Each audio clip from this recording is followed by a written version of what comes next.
फवाद, कैसे देखते हैं कराची किंग्स की इस कामयाबी को? 200 रन का हदफ अबूर करना और सिर्फ उनकी एक तो डेविड वार्नर खड़े रहे, उन्होंने आखिर तक इनिंग्स के आगाज से इख्तिताम तक, और फिर खुशदिल शाह ने आकर जो छक्के मारे उससे तो अपनी टीम को बहुत फायदा पहुंचाया। बिल्कुल देखा जाए तो बेग साहब कराची किंग्स जो है, क्योंकि ऑलमोस्ट वो बाहर लग रही थी, क्योंकि बाहर है अभी भी स्टिल मुझे ऐसा लगता है कि कराची किंग्स के पास इतना ज़्यादा चांसेस नहीं है जितना लाहौर के पास चांस था ये मैच जीतने के बाद,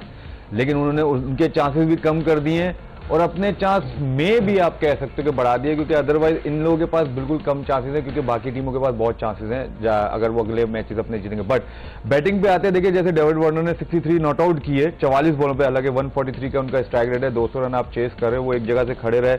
उसमें सबसे अच्छी बात, मैं खुशदिल शाह पे आऊंगा बेग साहब, इसमें सबसे अच्छी बात क्या थी आज कि मोइन अली को देखें 5 नंबर पे आए। मैं शुरू से जब 4-5 मैचों में जब उन्होंने कप्तानी की, मैंने आपको क्या बोला, नीचे आते थे। एग्जैक्टली मैंने क्या, वो उन्होंने अपने आप को बहुत पीछे छोड़ दिया। एज अ कैप्टन कोई और कैप्टन बनता है तो उनसे, अब देखिए बॉलिंग में भी उनको जो है जल्दी लेके आया गया, तीसरा ऑप्शन लेके आया गया, वो अपने आप को 7वें पे लेके आते थे, बैटिंग में वो 90 नंबर पे अपने आप को लेके आते थे। आज देखिए उनको 5वें नंबर पे भेजा, उन्होंने 39 किए 17 बॉलों पे। असल जो मैच टर्निंग पॉइंट जो किया, जो इजी किया उन्होंने नीचे वाले बैट्समैनों के लिए, वो किया मोइन अली ने, क्योंकि 229 के स्ट्राइक रेट से उन्होंने बैटिंग की। उसके बाद जब खुशदिल शाह आजम आए, आजम आउट हुए 14 रन, लेकिन खुशदिल शाह ने जो 314 रन के स्ट्राइक रेट से बैटिंग की है, एक्स्ट्राऑर्डिनरी बैटिंग, क्योंकि उनके प्राइम फास्ट बॉलर से जिनको खुशदिल शाह ने हिटें लगाई, 4 में 40 चाहिए थे, तो 8 बॉलें पहले जो है स्कोर कर दिया उन्होंने, तो एक्स्ट्राऑर्डिनरी बैटिंग। 14 गेंदों पर 44 रन, 5 छक्के हैं उसमें, 5 छक्के और 2 चौके। अच्छा, खुशदिल शाह वाले जिस तरह के ये लोग बैट्समैन हैं, जैसे इफ्तिखार हो गए, खुशदिल शाह हो गए, आसिफ अली हो गए, ये ऐसी ही हैं। 10 मैच खेलेंगे जी, नहीं 10 मैच खेलेंगे बेग साहब, एक आध में करेंगे और 1-2 में ही करेंगे, जो कि देखिए अगर आप उठा के देखें पूरा टूर्नामेंट 9वां मैच था इन लोगों का, 8 मैचों में खुशदिल शाह नजर नहीं है, जो कि हम बात भी कर रहे थे कि यार इन लोगों की बेहद अच्छी है लेकिन इनसे वैसे परफॉर्म नहीं हो रहा, लेकिन आज वही खुशदिल शाह नजर आए, वो लाहौर के मुंह से वो कहते हैं ना कि निवाला छीन के ले गए कराची के पास। समी, कैसे देखेंगे कि ऐसा लग रहा था कि लाहौर बासानी मैच जीत जाएगा जिस तरह की उनकी बॉलिंग अटैक है, लेकिन आज आप समझते हैं कि उन्होंने जो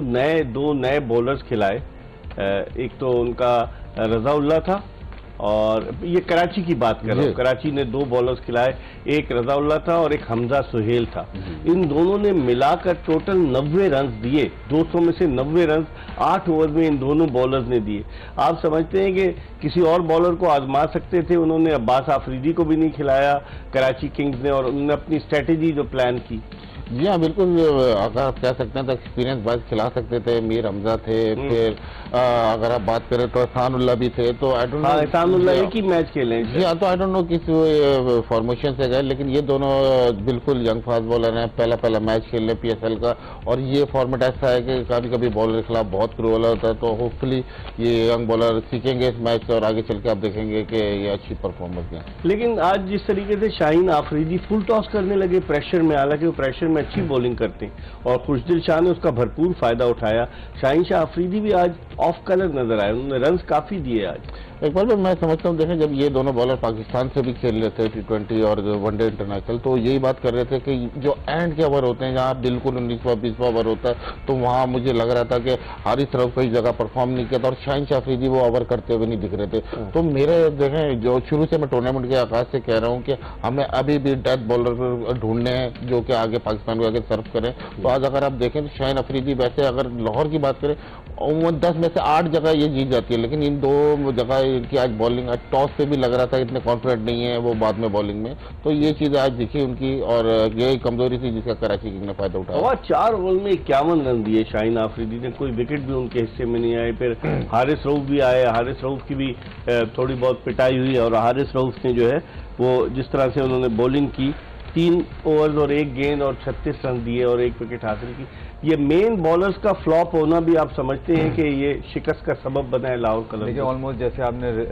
रिजवानुल्लाह का कहा और जो नया बॉलर खेला हमजा का, उसका जैसे क्या कि उन्होंने 90 रन दिया 8 ओवर में, तो ऑलमोस्ट 8 ओवरों में इन लोगों ने भी 90 रन दिए। तो आप इनएक्सपीरियंस और एक्सपीरियंस को भी सामने रखें, तो अगर देखें 51 उसने दिए, 36 उसने दिए, तो ऑलमोस्ट 90 रन हो रहे हैं इनके भी, 87 रन, 87 वही ऑलमोस्ट 90 रन हो रहे हैं। तो इसमें एक्सपीरियंस और इनएक्सपीरियंस का कोई ऐसा लगता है कि कोई फर्क नजर नहीं आ रहा, क्योंकि जाहिर है उन्होंने तो देखे, उन्होंने तो शुरू में दूसरा तीसरा मैच है मेरे ख्याल से उन दोनों का मैच जो खेले PSL। लेकिन वो पहले बैटिंग करने वाली टीम को बॉलिंग कर रहे थे, इनको तो बचाना था, इनका तो तजुर्बा है ना। बिल्कुल बिल्कुल, नो डाउट एक्सपीरियंस इन लोगों के पास तो बहुत एक्सपीरियंस है। मैं एक बात कह रहा हूँ कि हम कह रहे हैं कि यार इनएक्सपीरियंस है तो उनको नहीं देना चाहिए, क्योंकि अगर आप देखेंगे मीर हमजा खेला उनके अकाउंट में अगर आप निकालें, मोहम्मद अब्बास खेलें उनके अकाउंट में निकालें, एहसानुल्लाह खेलें उनके अकाउंट में निकालें, उसके बाद जाके कराची को पता है हम क्वालिफाई नहीं करे, इसलिए जाके उन्होंने यंगस्टरों को चांस दिया कि आ जाओ यार आप लोग खेलो, एक्सपीरियंस हो, ताकि उनको अगले साल के लिए पता चल जाए, चूज करना पड़े कौन से प्लेयर को लें। बट यहाँ पर शाहिन शाह और अफरीदी और रऊफ का काम बनता था। 199 रन यार आपने बनाए में आपकी टीम ने, तो आपके जो 8 ओवर है ना वो बहुत इंपॉर्टेंट ओवर है। उन 8 ओवर में कम से कम अगर आप विकेट नहीं लेते तो एटलीस्ट 50 रन के अंदर इकॉनमी आनी चाहिए आप दोनों के मिला के, या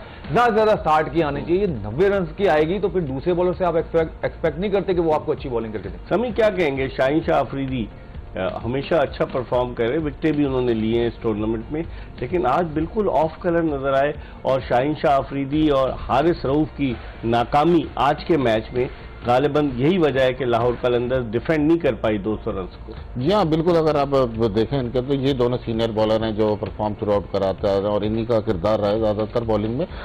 तो मैं समझता हूँ कि इन दोनों पे वाकई मतलब ये अगर बात करें तो इन दोनों को जिताना चाहिए था, जितना इनको एक्सपीरियंस है आज अच्छा परफॉर्म करना चाहिए था। और लाहौर कलंदर को इनकी आज अच्छी ना बॉलिंग करने की वजह से मेरे ख्याल में ये सदमा हुआ है, और मेरे ख्याल में अब मुझका क्वालिफाई होना बहुत ही ज़्यादा मुश्किल लग रहा है। मैं समझता हूँ देखें शाहिन अफरीदी हम पाकिस्तान से भी जब खेल रहे थे यही बात कर रहे थे कि नया बॉल बहुत अच्छा कर रहे थे, बाद वक्त थोड़ी फॉर्म फिर खराब हुई, लेकिन असल जो मेन कंसेप्ट है कि आपके जो है वो डिफेंड किस तरह रन करते हैं, या जो एंड में जो है बिल्कुल आखिरी का ओवर जो इसे कहते हैं डेथ ओवर, तो वो किस तरह करते हैं। और आज भी तो शाहिन अफरीदी अच्छी बॉलिंग नहीं कर पाया और हारिस रऊफ भी। फखर जमान की बैटिंग के बारे में क्या कहेंगे? फखर जमान ने बैक टू बैक 3 मैचेस में 2 निस्फ सेंचुरियां, आज भी निस्फ सेंचुरी, 1 सेंचुरी स्कोर की, और लाहौर में बड़े रन स्कोर करते। फखर जमान ने इनिंग्स को लेकर तो चले, लेकिन आज उनके आउट होने के बाद जो मिडिल ऑर्डर अगर आप लाहौर का देखें तो मिडिल ऑर्डर इतना इफेक्टिव नहीं रहा, सिवाय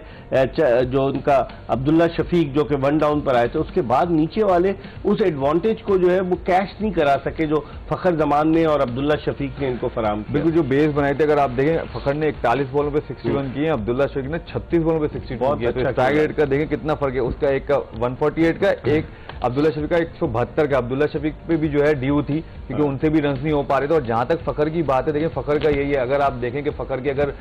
2 मैच हटाए हैं, मेरे ख्याल से 8 इनिंग्स हो गई उसकी, नहीं सॉरी 7 इनिंग्स हो गई, 9 मैच हो गए ना, तो 7 इनिंग्स हो गई। तो लास्ट में अगर आप देखें टॉप 10 में फखर जमान हमें नजर नहीं आ रहा था, अब लेकिन लास्ट 2-3 इनिंग्स के बाद देखें क्योंकि ऑलमोस्ट वो 200 प्लस रन कर गए 3 इनिंग्स में। तो अगर अभी चार्ट निकलेगा 340 से अबव हो गया एग्जैक्टली, तो अब चार्ट निकलेगा 350 रन पे वो भी खड़ा हुआ, तो टॉप 10 में वो भी आएगा। तो फखर जमान ऐसा प्लेयर है। और अभी भी देखें आप कि लास्ट मैच में भी देखें आप जब लाहौर जीता है और उसने रन किए हैं, और अभी भी देखें कि जब फखर जमान रन करते हैं तो उनके लिए 200 का जो हदफ है ना वो करना जो है ना बहुत इजी हो जाता है। लेकिन यहाँ पर बार बार बात आ जाती है सिकंदर रजा की, मिचेल जो हमने बात की थी कि वो लास्ट ईयर वो थे, परेरा थे, तो उनको बहुत मिस करें। अगर 12 बॉलें उस सिचुएशन में आके सिकंदर रजा खेलने और वो अगर 20 रन करते हैं,